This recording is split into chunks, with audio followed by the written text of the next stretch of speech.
MDB stock analysis next week and onward. Is it a buy or not? Watch this 1 minute video till the end to find out.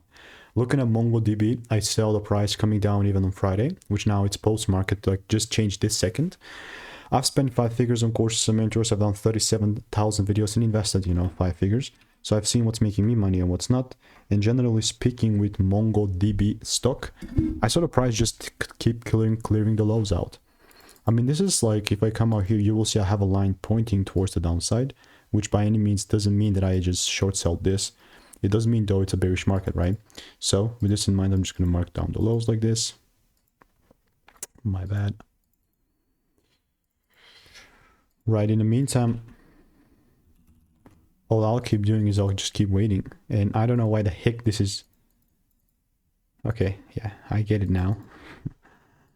What I'll keep doing is I'll be waiting for my rules to be met, and only when they're met is when I actually take then things lower. If not, it's all good. So that's how MDB looks like.